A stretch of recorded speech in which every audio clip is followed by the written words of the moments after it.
Hello everyone and welcome back to the pond. My name is Frank, aka Bullfrog TCG, and today we are taking another look at a Volibear deck. I just really like dragons nowadays, so this is a dragon Volibear deck. Now I will say I think this deck gets a lot better in set 2, because we do get some new dragons that really give this archetype a boost, but I did want to see how good they could be in Origins as well. And I mean, I did a poll because I didn't post a video yesterday. No, last week. I mean, I didn't post a Decktech video, and I did a poll on YouTube and kind of asked what people wanted to see. The answers were mixed. Some people wanted Origins, some people wanted Spirit Forged, some people wanted something in between. So I think I'm gonna make a couple more videos for Origins, and then we're gonna just delve into Spirit Forged from there on. So this is gonna be one of the last videos for Origins that I do.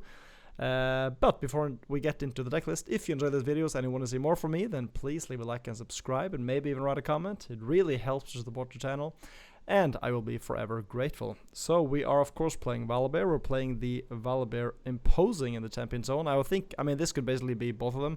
I just like having this, if you can get this down, it's so hard to remove, and it also gives you some draw if your opponent keeps attacking the other battlefield, because on defense, this becomes a 13 might unit, which is just basically the biggest unit in the game. But I mean, you could easily swap this out, but since I played the other one in the previous Volibear deck, I just wanted to try this one out. So for the units, we are playing 3 Pouty Poro, just a really good early drop. It doesn't cost a power, just a 2 might unit, so we can trade into your opponent's early drops as well.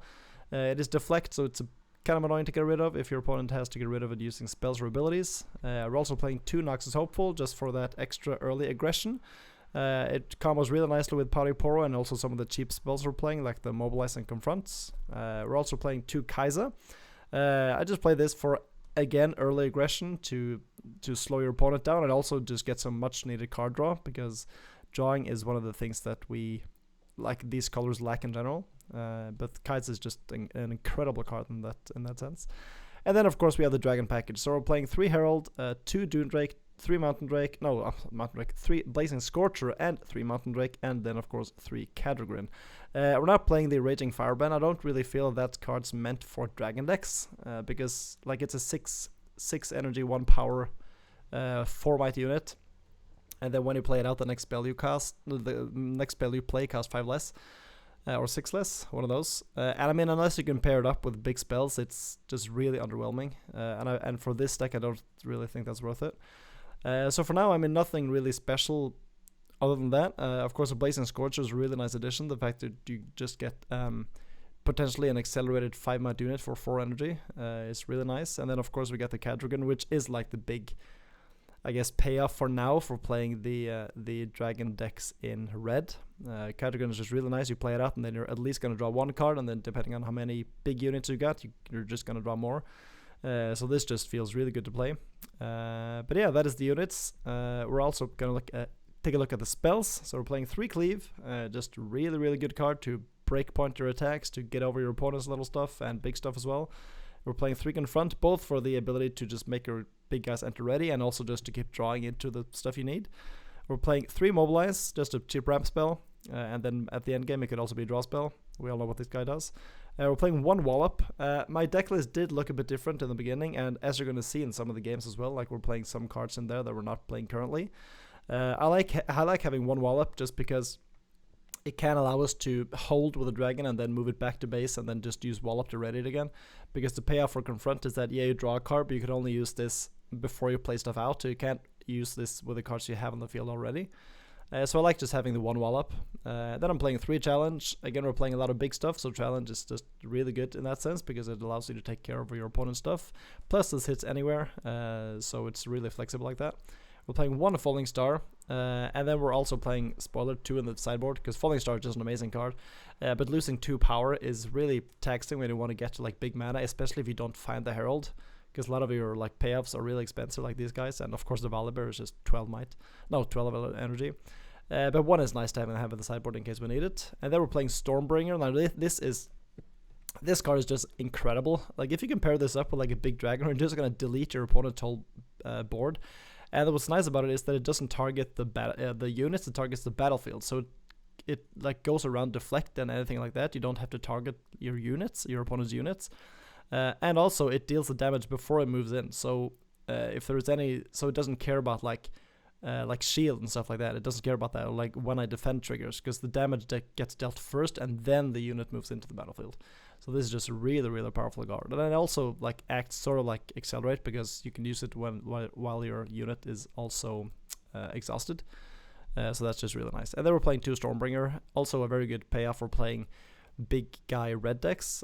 Just a 5, like deal 5 damage out of nowhere is just really good if you can time it right. It does only deal damage at a battlefield, and of course if you don't have anything big, then it's not that good, because paying 8 energy and a power for 5 damage is not that good. But if you can play it out for free, then it's really, really good.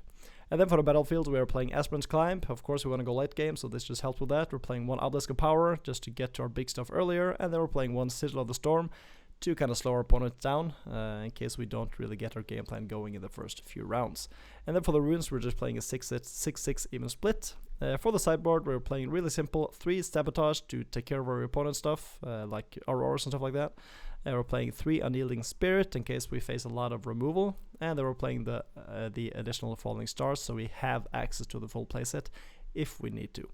And yeah, that is the deck list. Not really anything special going on here. And as I said, like, this deck gets a lot better in Spiritforged, but I did want to have a go at it in Origins and just kind of see how that feels.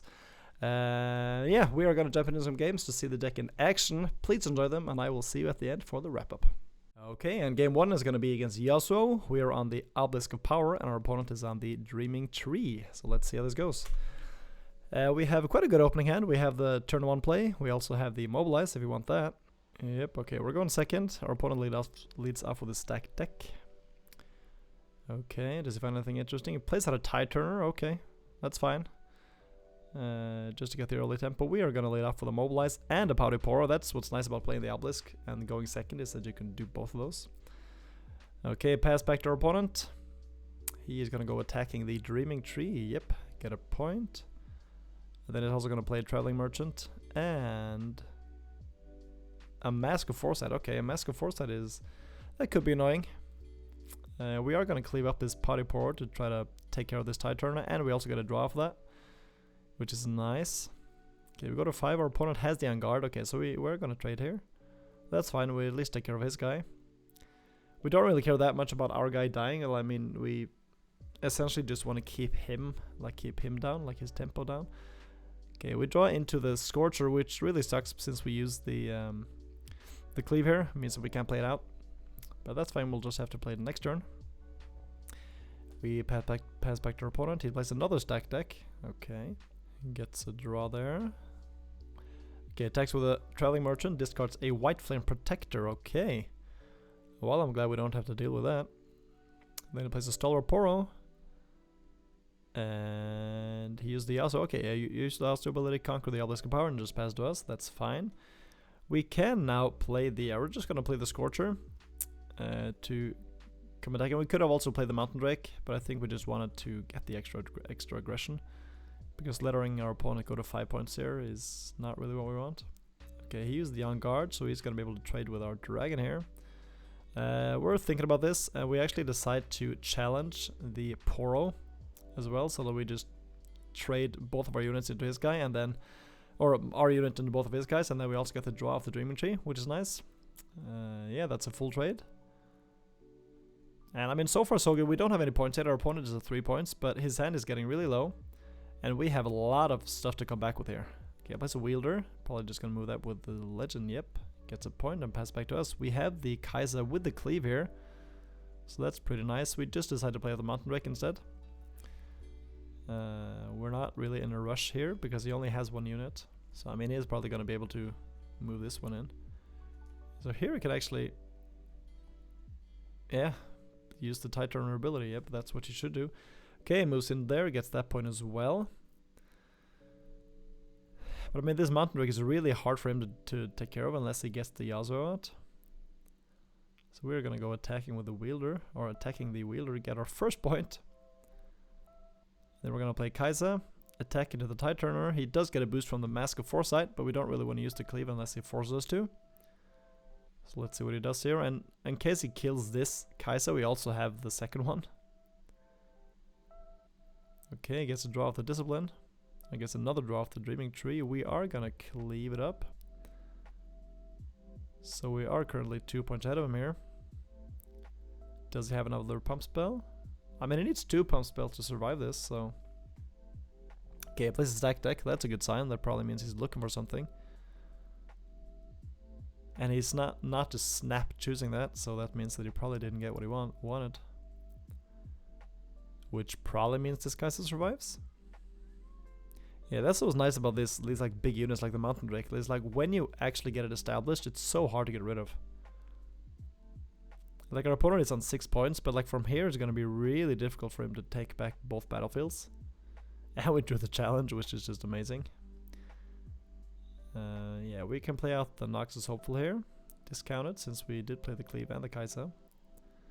And then we're gonna wall up the Kai'Sa just to get him out of harm's range, because he could potentially just play out the Yasuo and just kill that.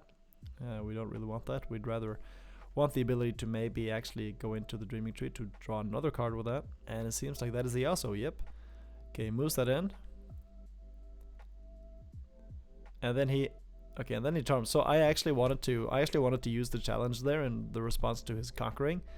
But he did his stuff so quickly. And then he played the charm and I was like, wait, this is actually better for me. So I'm just like, okay, yeah, never mind. That's fine. The charm is fine. Charm is fine. I do think that was a misplay because, I mean, maybe not. Because if he used the charm first, then I would have conquered. Yeah, we are going to challenge the Yasuo there. Because, I mean, since he used the charm on my Kai'Sa afterwards, the Yasuo is defending, so he doesn't get his ability off. So we can just challenge this before he actually gets to kill the Kai'Sa, which is really nice. And unless he has a Defy here, it's probably going to be really difficult for him to stop this. Yep, he lets that go. That's good. And since he charmed our Kai'Sa on his turn, we actually get the conquer and the draw for that. Okay, we draw the Kedgrin. We get 2 points for holding. That's nice. We can't really afford to move these guys back here, because all of a sudden he could have like something like a Ride the Wind and just conquer both battlefields on one turn. But we do get to play out the Volibear, and that feels very nice. I think it was probably correct to just play the Noxus Hopeful into the Volibear battlefield, just to incentivize him to attack the other one, so that we could potentially get a draw off the Volibear there. But I mean, this works as well. And yeah, like again, we develop these big bodies, Mountain Drake and the Volibear, and it is so difficult to deal with those unless you have like rebukes. Which of course rebukes would take care of these very cleanly, but unless he has that, then it's gonna become difficult for him. Okay, he plays out a Poro. Does he have anything else? It doesn't look like it. Okay, we go to 7 points. And yeah, I mean, from here it's gonna be really difficult for him to win. We're just gonna build up both these battlefields, play the Kedgrin, draw 3 cards. And yeah, we draw into, I mean, we have the challenge. We don't really need to play out anything else. We're just gonna pass to him, yeah. Keeping the challenge up. Because, I mean, challenge anything with Volibear and it's... yeah, okay, it just gives us the GG. Yeah, I mean, that's kind of what you do with this deck, is you try to stall your opponent in the early game until you can get, like, keep developing your big guys. And when you do that, like, against some decks, it's so difficult to get back from that. Because, like, the Mountain Drake is so big. And, like, yeah, he can take it out with the Yasuo, but then he would have to sacrifice his own Yasuo as well. And the Volibear as well is just so massive, especially on defense, because it gets the shield 3. So yeah, like our opponent got to like 5 points, and we were still on 0. And then, as soon as we developed the Mountain Drake and actually got the swing with that, then the game just turned in our favor. So yeah, that I mean, we didn't even draw the Herald that game. We just like slow rolled them until we can actually get the upper hand. So yeah, really nice game. Let's take a look at another one. And game 2 is going to be against Viktor. We are on the Aspirant Climb, and our opponent is on the Trifarian War Camp. So we both have our favorite battlefields here. And let's see how this goes. We have quite a bit of an awkward hand. We don't have any turn 1 plays. We don't have the Herald. And we're going second, so let's see how this goes. Okay, we draw into the Confront. That's nice. We do get to the draw. We can't really do anything with that. We draw the Mountain Drake. Yeah, that's not what we wanted there. But let's see. Our opponent attacks with a Recruit. And that's fine. He gets a point. Plays the Noxus Hopeful. I mean, we can potentially just take care of this Recruit with the Kai'Sa if we want to.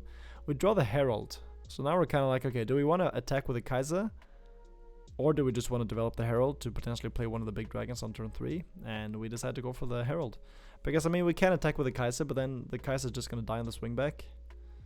So, yeah, we'd rather just say that. He has the Color Weak. That feels really bad. Color Weak is a really good card against us, especially in the early game. Or I mean, if we don't find our little guys, as we did now. Or as we didn't do now, so yeah. But let's see, we're not gonna give up. We draw another Kai'Sa. Okay, well now we kinda have to keep playing this out. We decide to not use anything on it because we don't really want to go down to... we don't really want to lose power, so we decided not to accelerate it. Because in that case we can't play the Mountain Drake or the Cadrigan next turn. And that's kind of what we want here. And also, like, it makes it really awkward to attack because he had 2 hidden cards, and we didn't know that was a Consult the Past. I mean, we probably wouldn't have attacked the big battlefield anyways, but if we attack the Aspirant's Climb, that is most likely a Hidden Blade. And we don't really want to have to deal with that. We don't really want our Kai'Sa just to die to a Hidden Blade. Okay, we draw into a Noxus Hopeful. That would have been nice earlier. We are gonna attack with a Kai'Sa here. Hidden Blade, yeah, okay, kills that. That's fine. We draw Stormbringer. Now Stormbringer could be really nice against this big battlefield here. And what's also nice about the Stormbringer is that, like I mentioned in the deck that it doesn't, like, it targets the battlefield and the unit, like, it deals damage before the unit moves in, which means that when we use the Stormbringer, they can't use a Hidden Blade to kill our unit before the damage goes off, which is really nice. So that kind of plays around the Hidden Blade as well, because they have, like, if they want to use it, they have to use it on one of their own units, which is pretty sick. Okay, we just developed the Hardcast Mountain Drake. We are on the Aspirant's Climb, so we can't win this turn. I mean, he only goes to 7 anyways, but I mean, we're pretty much just setting up the Stormbringer on the next turn. And we actually forgot to get a rune off of that. We should have gotten the rune since we played on the 9-drop, but it's probably not gonna matter. Okay, he plays the Sprite Mother. Yeah, I mean, that's fine. He just wants to develop that battlefield as big as he can, and we're fine with that because we have the Stormbringer. And it's like, if you don't know Stormbringer and you don't really know that you have to play around that card, then it is such a blowout. Like here, yep, Stormbringer on the battlefield. He can't use that hidden card yet. If he wants to use it, he has to kill one of his own units, if it's a Hidden Blade. Yeah, our opponent is like, what the fuck is this? Yeah, that whole battlefield gets deleted. What was hidden card? Okay, it was Blastgone Fae. Yeah, so he reveals that, and that also dies. And yeah, we get a point. Pretty nice point there. Again, we don't really want to, like, we can play out the Kai'Sa here, but we don't really want to. I mean, we can play out the Kai'Sa, but we don't really want to attack, because again, we don't really want to get Hidden Bladed again. Okay, we actually do decide to attack with the Kai'Sa. Okay, yep, Hidden Blade our Kai'Sa here. That's fine, we do get 2 draws off of that, which is not bad. And now we're just banking on him not having a Color Weak, because if he has the Color Weaker, then we just lose. But if he doesn't have that, then we're probably gonna live until the next turn, and then yeah, okay, it doesn't. That's good for us. And we have many ways to take care of this recruit at the Aspirant's Climb, so he's not gonna get the point for holding. We can play out the Herald, and then we can play the Blazing Scorcher. Get a rune this time. Attack with that. Play Scorcher accelerated for 4 energy because of the Herald. We pass the focus. He plays a Falling Comet. Okay, I mean, that's annoying. He gets to kill that, but we have the challenge, so we can just... This is kind of like shooting a sparrow with a machine gun. It's like, well, our Mountain Drake and your little recruiter are gonna fight. Okay, he gets a draw off that with the Trifarian there. And again, like, we're just playing around. I mean, now the Color Weak doesn't really do anything, because now we can just sacrifice a Herald instead. Okay, he plays a Singularity. Okay, so he's not gonna be able to kill the Mountain Drake, but he can kill the Herald. Okay, we draw another Void Seeker here. That's good for us. I mean, that's a card we don't play in the main deck now, but I mean, it is an option. You can play that as well. We draw the Dune Drake, which is not bad. We can just play that out, develop another body, and play the Noxus Hopeful as well. And yeah, like, again, Color Weak doesn't hurt us here. Yep, that's fine. He gets a draw. We are hanging on by our fingernails here. Like, we were 1 removal away, like, many turns here. Like, a Hidden Blade would also do it if he... I mean, now it doesn't do anything because he can't get anything accelerated because he doesn't have blue, so he can't play the Sprite Mother, which is kind of funny. And yeah, he just decides to go hard into that battlefield. I mean, yeah, that makes sense to me. And he has a hidden card, okay, so that's probably the Hidden Blade. So now we're kind of like, okay, we're just going to attack with something because we can attack and then he can Hidden Blade one of those guys. And then if he does, then we can just double cleave the other one, or the last one. Okay, Hidden Blade's the Dune Drake, that's fine. We are going to cleave and cleave, bring the Nox to a 10, and that is going to be 10 versus 10. That was actually 10 versus 9 actually, I think. Yeah, it is. We survive. We can now play the Cadric and draw 2 cards. And then yeah, I mean this game is looking better and better for us now. Now we're not as scared of Hidden Blade. We're not as scared of Color Weak. Yeah, I mean, you know, it's better to be lucky than good, right? Okay, let's do Riptide Rex. Okay, kills our Noxus Hopeful. And it plays a Soaring Scout. Okay, we get a point for holding, we get a point for conquering. And we're just gonna play out the Volibear here. And past him, yeah. Do you have the ways to take care of the Cadrigrin? You probably don't have the ways to take care of the Mountain Drake and the Volibear. So I mean, this is also like a training into just playing into your outs. Like his out now is to get rid of this Cadrigan and then conquer there and hope he can't and hope he can hold. And this is a very good draw for him. He gets the Imperial Decree, which means he can just take care of the Cadrigan. So he actually does get to clear that. And I mean, he's kind of hellbent, you know. But that's just how it is. Plays out the Riptide Rex. And he plays the Vanguard Captain. Okay, so now he actually does have quite a lot of might there. And we're in a bit of a pickle. Because we, like, our hand can't deal with that. We can't play, like we can play the Mountain, no, the Blazing Scorcher and the Void Seeker to take care of something. That's not enough, because that together is 9 might. And he is currently at 11 might. So yeah, we have to come up with something here. And again, like, we have to play to our outs. And what is our out? Our out is that we draw something off the top. And we have currently 2 draw spells. We have the Mobilize and the Mobilize. Yeah, we're thinking hard about this one. We're like trying to math it out. Can we Scorcher and Void Seeker, or can we double Scorcher, or can we, I mean, we can't double Scorcher, but can we Scorcher and Kaisa? Does that help? And like a lot of people would have just given up here, but you know what? We have 2 draws. So let's see, we draw 1 Mountain Drake. That doesn't do anything. That is a brick. And then we try to Void Seeker to get a draw off that. And we actually draw the Stormbringer. We draw the Stormbringer, and that is exactly what we need. Stormbringer in with the Volibear, deal 10 damage to everything and conquer and get the final point. And like in that case, we could have also used the Immobilize there. Or so I don't really remember what I was thinking, but I think like the correct play was probably to just play the Mobilize. But I think I had a reasoning for not doing that. But yeah, like as you can see, like we drew 1 card, drew the Mountain Drake, total break, doesn't do us anything. Second draw, Stormbringer. And Stormbringer is exactly what we needed. So, you know, just never give up. It's never over until it's over. And sometimes just top deck the card that is going to get you out of like the situation you're in. And that's exactly what we did. And that allowed us to win. So yeah, good game to our opponent. And game 3 is going to be against Teemo. We are again on the Obelisk of Power. Our opponent is on the Dreaming Tree. So let's see. I mean, we have quite an okay opening here. We lead off with the Cythria, another card we're not playing anymore. And then we have the Herald into something on the next turn. So that is really good for us. He plays the Ember Monk, okay. Yeah, we are just going to lead off with a Herald here. We're going to conquer with the Cythria. I mean, the Cythria is just probably going to get killed by the Ember Monk. Okay, never mind. He decides to go for the other battlefield. Maybe he's playing around like a Hex Deck Ray, for example. Plays a Stupefy on his own guy just to draw 2 off the Dreaming Tree. Oh, the Dreaming Tree is such a sick battlefield. And plays another Ember Monk, okay. And then he probably hides a card. Yeah, he does. Okay, but now, since we are on 7 energy with the Herald, we can just play the Mountain Drake on turn 3. And that feels very, very good. And I just passed him. He conquers with another Ember Monk. Okay, that's fine. And again, I forgot to get the rune off the Volibear here. I think I'm sleeping a bit today. Okay, I plays another Ember Monk. And he hides a mystery card from his champion zone. And he plays a stack deck. Yeah, I mean, the Ember Monks are really dangerous because they grow so big and like they trigger off both hidden cards. So that is potentially 16 might on that Dreaming Tree. Plus any additional might that might come from that hidden card. Okay, we draw into a challenge. The challenge is very interesting. That can allow us to take care of one of these Ember Monks.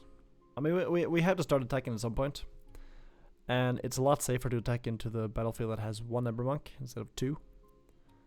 Then we do also have the challenge if we want to use that, and we also have the Void Seeker. I mean, we could have used the Void Seeker just to shoot the Ember Monk, but I mean, you could still just use the hidden card to survive that. Okay. So that is currently 8 towards 10. We cleave it up. No, I'm sorry, that's a 10 versus 10, of course. 10 versus 10, so we had to cleave it. And we use a Tide Turner. He moves his Ember Monk. Okay, that's fine. So he just gives up that battlefield. That's okay by us. And now we do have the challenge, so we can potentially take care of one thing here, or we could play something out. And we decide to, you know what, we're just going to play another unit out. We are going to get the rune out of Volibear this time. And yeah, just go from there. Now he has triple Ember Monk on one battlefield, and that is quite a lot. And okay, he plays out a Ravenloom Student and a Ravenloom Student in the base. We draw another Herald. So I mean, now we can actually play the Herald and then play the Cadogan afterwards. And still have some energy open. Or energy left over, I mean. The Cadogan feels really nice here because we get to draw 3. But we have to take care of this battlefield at one point. And I think now is the time where we do that because he doesn't have any hidden cards. So these Ember Monks can't grow. He can have something like a Smokescreen, which would be pretty bad. Would make the Mountain Drake shrink to a 6. But now he just decides to let that go. Okay, that's very good for us. Okay, that's an insane trade for us. We take that any day of the week. And now we kind of feel bad though. Okay, well, now I guess we should have played the Cadogan before we attacked. But it's too late now. We decided to just Void Seeker the final Ember Monk. He decides to ride the wind. Yeah, he can't do that. That is action speed. Unfortunately, so the Ember Monk is gonna die. We draw a Blazing Scorcher off of that. And now we can actually play the second Herald and play the Blazing Scorcher for 1 energy. Get a rune back from the Volibear and go conquering with something. Yeah, we decided to conquer with the Jethria. We don't really want to give up the Herald unless we have to. And we don't have to. Okay, he plays a Mundo. That is a big boy. Okay, attacks with the Ravenloom Student into our Cythria. He does have to use something. Yeah, use the Ride the Wind. That's a very interesting way to do that. And here, hilariously, since the Mundo is a... Okay, so Mundo is a 6+8, so he's a 14. And then the Mandrake is a 10. So the Mandrake is going to deal 10 damage to him. And he played the Ride the Wind, so the trash is going to grow by 1 more. So the Mundo is going to grow to a 14. But we have the Mandrake and we have the challenge, so we can actually use the challenge here to deal 5 damage to the Mundo. And then we could deal 10 damage with the Mountain Drake. So we can actually trade with the Mundo here, unless he has another card in his hand, in that case that doesn't work. Or another spell in his hand. But we're going to try for that. We're going to challenge the Mountain Drake with the Mundo. Essentially just deal 5 damage to that. Yeah, Mundo is a very difficult unit to get rid of, but this is probably our only out. Yeah, that works. Does he have anything else? No, he doesn't. Okay, we take care of the Mundo. That's very nice for us. We do lose the Cythria and our Mountain Drake and the Scorcher there, but that is worth it. That is so worth it. We can play out a Confront to make this Cadogan enter ready if we want to, and I think we do want to. We get a Mountain Drake as well. So now we're kind of thinking, okay, you know what? I think I'm actually just going to play the Mountain Drake, because we can actually play the Cadogan at the same time, because now they both cost 5, which is hilarious. And we draw 2 cards. Mobilize and Confront, so that is potentially 2 draws. And we attack with the Mountain Drake. Okay, that was a Consult, so that's not really gonna save him. We get a point, we attack with the Cadogan, get another point, and pass to him. And unless he can ride the Wind Mundo again, then that is probably just gonna be the game. Because he probably can't get rid of both of these battlefields now. Yeah. Double Herald into Mountain Drake and Cadogan on the same turn is hilarious, with a Confront. Okay, yeah, he just gives us the GG. Yeah, I mean that is kind of like the dream scenario in like the Dragon deck with a Herald. Just have 2 Heralds out. Like now we spent that was 12 energy. We spent 12 energy, but we got a total of 20 energy out, which is hilarious. Because we could actually confront the Mountain Drake and the Cadogan to make them combine ready. Draw 2. Yeah, I mean it just feels so good. But yeah, like again, you kind of see the the snowballing effect of these huge units. Like, got kind of lucky that he just let the double Ember Monk and the Ravenloom student go, and we attacked with the Mountain Drake. That was an insane trade for us. But like, Teemo was such a tricky deck to play against, because you never know what his hidden cards are. Like, they could be Fight or Flights, and Fight or Flight are really bad against us, because, I mean, we usually have like not that many of the big units out, and we don't really want to attack with a Herald, plus the Herald can't really beat over anything. So if we attack with a Mountain Drake and they just Fight or Flight that is a huge tempo loss for us. And like the Dr. Mundo, we were like, everything just aligned for us. He had like just the right amount of cards in his trash so that the Mundo would actually not be able to survive our challenge into the Mountain Drake. And yeah, I mean, sometimes your cards just line up perfectly and you actually have the answer to whatever your opponent plays out. And I mean, yeah, the double Herald just feels so good. We're slamming so many points on the board and ready as well, and drawing 2 cards. Yeah, feels very, very good. And game 4 is going to be against Yasuo again. We are on the Sigil of the Storm, and our opponent is on the Zone of Warrants. So let's see if we can get another win here. Okay, we have an interesting opening hand. We can lead off with a Mobilize, which is nice. Our hand is pretty spell heavy though. So, yeah, we'll have to see. We only have 1 unit, which is this Blazing Scorcher. Okay, I place out a Poro and a stack deck. Yeah, I mean, we can play this Blazing Scorcher on turn 2 if we want to. Which, I mean, we'll probably do, because none of the other cards here do anything. We draw the Sky Splitter. Yeah, Sky Splitter is not really going to do much here. Okay, we play that out. Pass to our opponent. We do get an extra rune off of that. Let's see what he decides to do. He conquers the Zone of Warrants, discards a Sona. Like, a Sona in Yasuo is not something I'm used to seeing. And he Blitzcranks the Blazing Scorcher. Okay, so he just sacrifices Blitzcrank. So that is effectively a 5 energy 1 power removal spell there.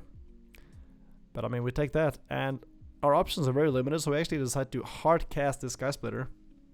Just to care the Poro, slow him down, because our hand is doing nothing at this point.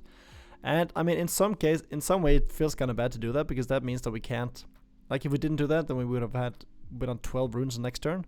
So we're going to play the Volibear. We draw into the Cleave, that doesn't do anything.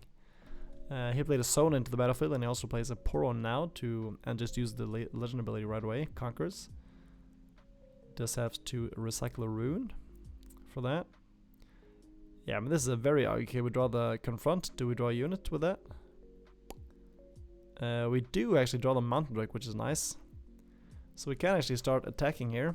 We're gonna just try to go for the Sona. He can protect it, and if he has like 4 pump spells. Okay, he gives the triple pump spell and actually trades with our Mountain Drake. And I mean, we're kind of okay with that. Of course, we would have preferred our Mountain Drake living. But if we can get 3 cards out of his hand and a Sona with that, then we're gonna take it. Okay, he plays a Mind Splitter. He looks at our hand and wow, that is not an impressive hand. Probably, okay, it takes the Stormbringer here. That is gonna be a dangerous card if we ever get something developed. Okay, we draw the Kaiser. But we decided to just play out the Volibear instead. He only has 4 points or 5 points now, and he can get to 6 points. So we have a turn to play the Volibear. We have a turn off. We have double challenge as well, which our opponent knows about, but so we can take care of quite a lot here. Okay, conquers with a Solar Poro into the Zone of Warrants, discards a Gust. Yeah, the Gust is not going to do anything against our deck. And then it plays... Okay, another Mind Splitter. Okay, I guess it takes something else. So what does it want to take? It takes the Kaiser this time. Okay. That's fine. We are going to attack with the Volibear right away. We get our first point. We draw into a Pouty Poro. Okay, so we can potentially confront and Pouty Poro to get another point. We're going to confront get a Cleave. That doesn't do anything, but we are going to conquer with the Poro. Discard 1 or recycle 1 with the... for the Sigil of the Storm, but that doesn't really do anything because we are on 11 runes anyways. Okay, now this turn is a very important one, depending on what he does here, because we have the double challenge, so we can potentially like kill both of these Mind Splitters. And I think this is actually a place where I make a mistake. I think because now when he attacked the Poro, I think I should have used the 1 challenge there to take care of the Mind Splitter in the back. Because that means that after the Mind Splitter kills the Poro, our Volibear would have healed. But since I didn't do that, now if I want to use both challenges, then I actually have to kill... like sacrifice my own Volibear. Okay, we use the challenge. He Fight or Flighted our Volibear back. We challenge that. Yep. And then unfortunately now, since like if we want to challenge the other one, then now we actually have to give our Volibear up. So I think that was definitely a misplay. I should have just used the challenge before the Poro died there, but too late to do anything about that. Okay, he rides the wind into that battlefield. Yeah, so because he knows he has the challenge, so he knows we have to use the challenge here. And then we do, unless he has a Defy, then we're both just gonna die. Yeah, that was definitely a misplay for me. I could have kept my Volibear, but I guess I didn't think that far ahead. And yeah, that is a very awkward draw on 11 runes, because that means we're not gonna get the draw off. And yeah, we're just gonna pass to him. He probably can't conquer both battlefields here, unless he has like exactly Ride the Wind. Then he can not do it either because he's not on enough runes. Okay, if he has it now, then he can. Conquers one. He gets a card. Okay, we draw the Kaiser, that's good. The Kaiser is potentially a way to kill this Wheeler. Yeah, we're gonna use Mobilize first before we use the Kaiser accelerated. See if we get anything off the top. Okay, we could draw Dune Drake. That doesn't really help us that much.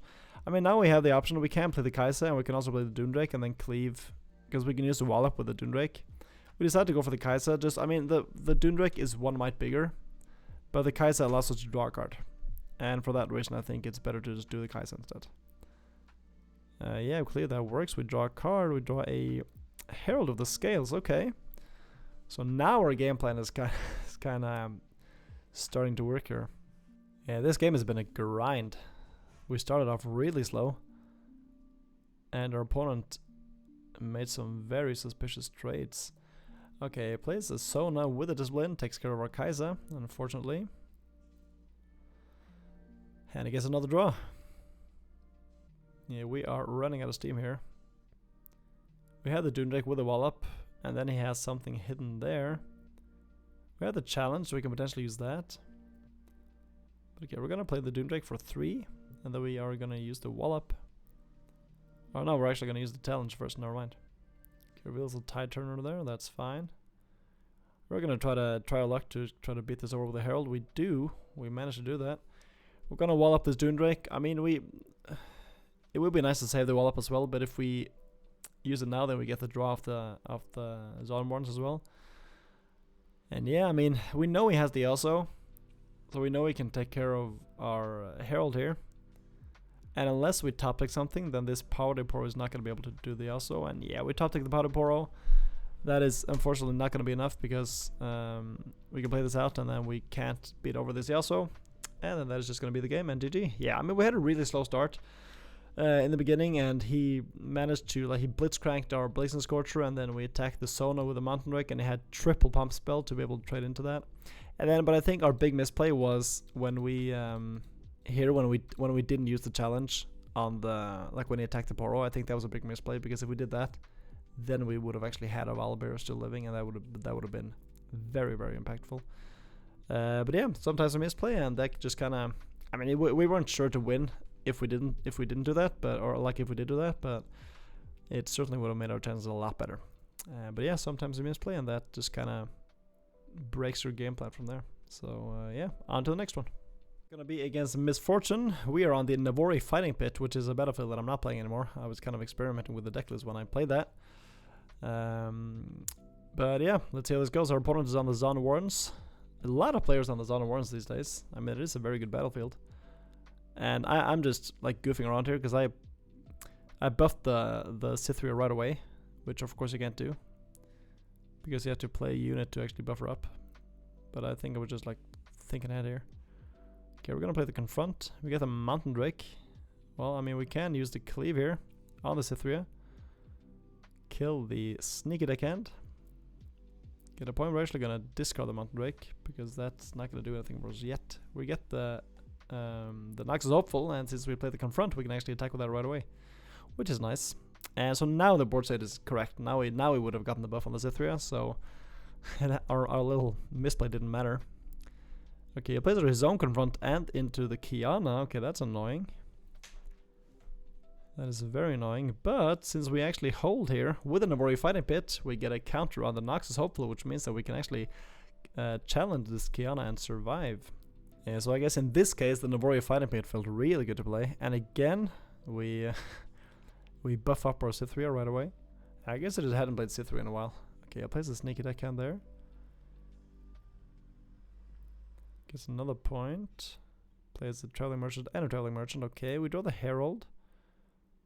We're gonna go attacking with the Noxus hopefully here. Discard a Cleave, get a Drake. Okay, that's good. So we can play the Herald and the Drake and attack with the Cithria. So now again, our board state is correct. The Cithria is now buffed. He plays a Jinx Rebel, which is hilarious. I've never thought of Jinx Rebel in Misfortune before. And I mean, I'm not sure how good it is. I mean, it is nice with the ganking from the Misfortune, I guess, but you solely rely on you having like actually cards that discard you, because you can't combo it off with something like the Unlicensed Armory, which we did in our Jinx deck. Okay, but he's gonna take care of both of our guys here. He's gonna take both battlefields. That is of course slightly annoying. Plays out a Seal and he plays out another deckhand. Okay, he has a lot of those. Okay, he plays it into the battlefield, that's fine. And he hides a card and has another card. Okay, that's interesting. Probably Fight or Flight, if I were to guess.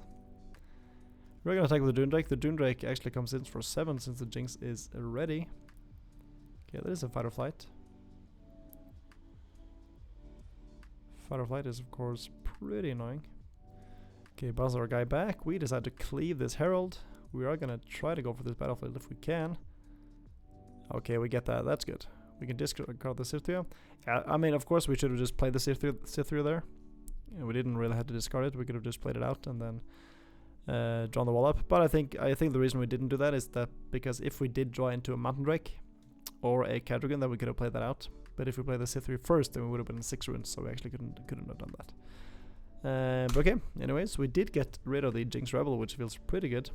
Then we also have the wall up here, so we can potentially use the wall up to just swing with this Mountain Drake. But we decided not to, because if that's a Fight or Flight, then that is just a card wasted. We also thought about just walloping the Herald to just move him back. Okay, he rebukes that. Okay, so that's a wallop saved, I guess. And he plays a Decktech to get a card. Is it a good one? It is a Confront, so he gets another draw. This is a very interesting deck list. Playing the purple Misfortune. I mean, I've been trying to make Misfortune that's not Aurora work for such a long time, but I've never really gotten that. Maybe this is the way to go. Jinx Rebel and Misfortune is very interesting. Okay, we draw the Mobilize. Again, it's such an awkward card to draw when you're on 11 runes. Okay, we do attack with the Mountain Drake here. No, I'm sorry, the Doomdrake here. We get that. He doesn't have any cards in hand, so we can't really stop that. We discard the Mobilize. We draw a Confront. That's a way better card than Mobilize in this case. We get another Doomdrake. And we get the Herald. And we can play the Doomdrake, attack, and that becomes a 7 since our opponent's Sneaky Deckhand is active. And now we can use this wall up to ready the Doomdrake and attack into the Sneaky Deckhand again and get the point. And that is actually going to be the win. Yeah, that's a very, very interesting take on Misfortune. Like, I really like the purple Misfortune, but I haven't really found a deck that I feel is like good enough to warrant playing her. But maybe this is the way. The Jinx Rebel is very interesting, and of course it does work with the Traveling Merchants, and it also works wonders with the Misfortune ability, to just give her ganking. So maybe that's a route I should try out. But okay, anyways, good game. We ended it off with a win, which is exactly what we want. And that is Dragonstorm. Yeah, I mean, again, like, with every time I play these decks, I just feel like people are not respecting the Herald of the Scales.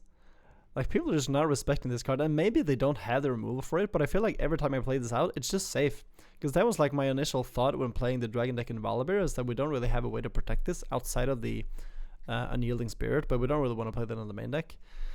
But yeah, people are just not respecting that, and playing this on turn 2 and then playing like a Mountain Drake on turn 3 is so powerful. It's such a huge unit, and a lot of decks just struggle to take care of the units that are this big. So again, like, the Herald of the Scales just proved to be a monster if you can actually pair it up with some dragons. But again, like, I think Volibear is very forgiving when it comes to just playing these decks, because if you play like a mountain deck, for example, on curve, then you're going to be on 8 runes on the next turn because you get the ramp from the Volibear. So even though you don't get the Herald of the Scales, like a lot of times you're gonna be able to keep up just because you get the natural ramp, both from that and of course from the Mobilize that we also play. And I mean, yeah, you saw in one of those games, like Stormbringer is just a ridiculous card if you compare this up with something that's, I mean, slightly big. It doesn't really have to be massive. Like you could just pair it up with a Blazing Scorcher, and just dealing 5 to everything at a battlefield is also going to do a lot of damage. But like you saw, like we top like the Stormbringer for the win, and we also Stormbringered him earlier that same game, so he just got traumatized by this one.